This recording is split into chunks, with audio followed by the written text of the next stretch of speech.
Alright, let's tie this Perdigon. I'm going to start with a Firehole 317 size 18 hook with a 3/32 brown colored tungsten bead on here. Now obviously the bead and the hook are entirely up to you. There's a lot of different hooks that you could use, including jig hooks. The tying process is going to be the same on any of them. I'm going to take some 10 thousandths lead wire here and make about 10 turns on the hook shank. So I'll start fairly far back. I think that's about 10. Break those ends off. Make sure that they're down flush. And then I'm going to push that lead up into the back of the bead. And you can see how that'll center the bead and builds a little diameter up on our hook.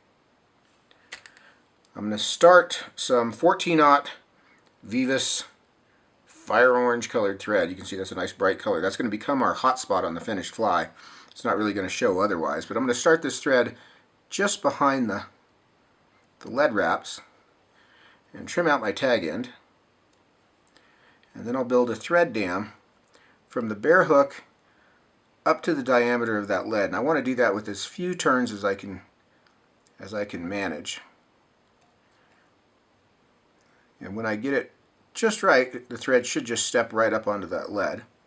And I'll come right up to the bead and cover the lead on my way back and work down around the bend just a bit. You don't want to creep too far into the hook bend. Now for the tail on this, I'm going to use about 6 or 8 fibers of Coq de León rooster saddle. You can see this is a really nicely modeled, very stiff fibered feather. And I'm going to take about 6 or 8 of these, and I'll pull these out so that their tips become even, like so. And I'll peel those off the feather. And I'm going to tie these in on the hook so they're about 3/4 of a shank length long, so just a little short of a shank length. Get a couple turns on there, check my length. I feel pretty good there. And then I'm going to come forward over those butt ends, trying to keep my thread as flat and smooth as possible, right up to the back of the bead, and then I'll trim those stub ends out. And I'll bring the thread right back down to where I started again. You can see as I'm working here, I'm being very diligent about keeping this underbody as smooth as I can. That's going to make our tinsel and quill body go a lot easier when we get to that here in a second. So now I'm going to take a stripped and dyed peacock quill, like so here. And what I want to search for in this bundle is one with a particularly dark edge. Eventually you end up using them all up, but I always use up the darker edged ones first. They just make a prettier body. So I want to find one with a nice dark edge.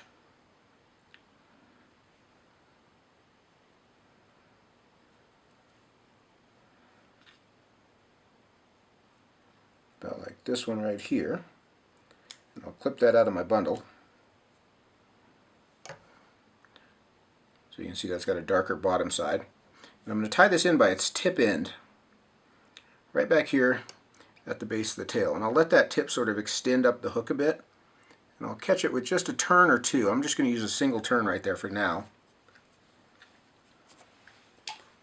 And then I'm going to come in with some small copper holographic tinsel.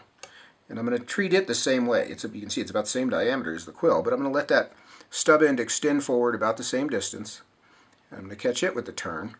And then I'll come forward with my thread over both the tag end of the tinsel and the tip of the quill and create a really smooth thread underbody here, as smooth as I can manage, right up to the back of the bead. I'll tuck that tinsel out of the way. Now one of the tricks on these quills, I've always soaked them in water, warm water, to soften them up a bit, makes them a little bit more supple to wrap.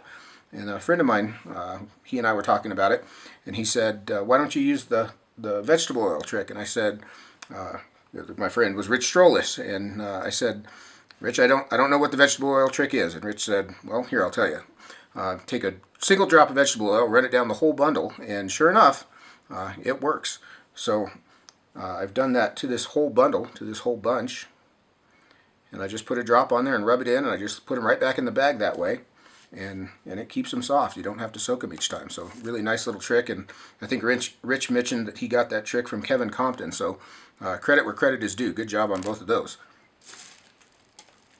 So now I'm going to pick up my tinsel, and I'm going to create a tinsel body.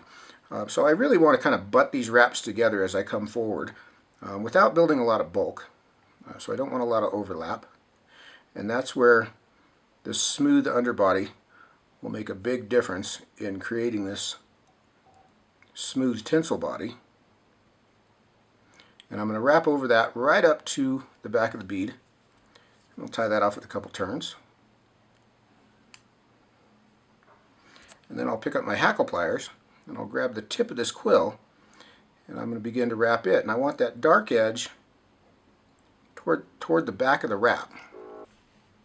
Alright, now I'm going to grab my hackle pliers and grab the end of this quill, and I want to wrap it with the dark edge toward the bend so that that dark edge follows as I begin to wrap. And I'm going to leave just a tiny bit of space between these turns so that I've got that tinsel showing through like a rib.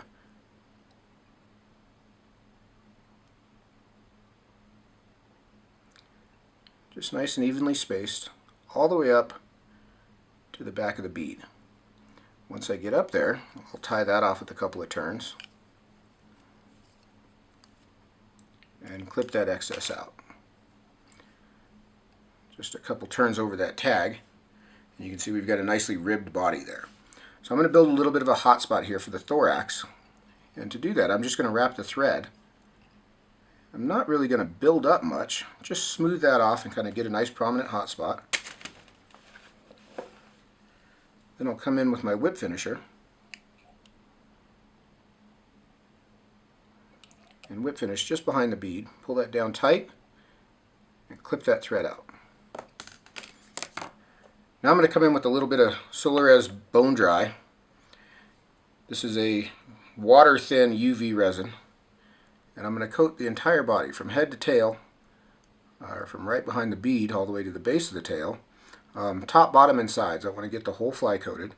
And I really try to do this fairly thinly, but I do try to take the texture off the quill so that there's no raised edges.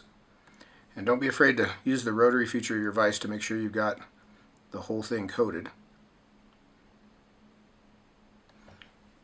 Smooth that body out nice and clean. No lumps or bumps. Actually, might want to add just a bit more in here. About like so. And then I'll take my UV lamp and I'll cook the fly as I rotate it. And that's just going to make sure that I cure everything all the way around.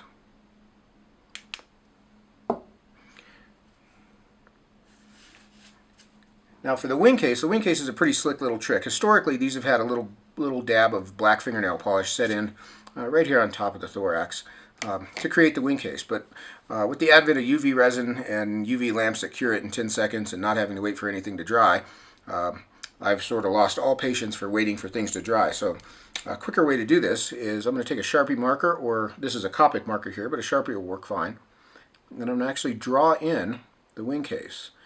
So just a little black oval from the back edge of the bead just onto the front edge of the body, kind of a little arrowhead shaped triangle up on top there. Like so. And you can see there's no dimension to that. That's just the color. Now I'm going to come in with my resin again, and I'm going to put a little drop right on top there. And you can see how that'll add the dimension to it, and then I'll cook it. You can see it starts to want to run down around. That's the whole idea. It becomes all one piece. I'll cook that right in place, and we've got that nice humped Wingcase across the top of the fly. This is really a quick, easy way to do this, and it creates a really nice Wingcase on that finished fly with no effort at all. So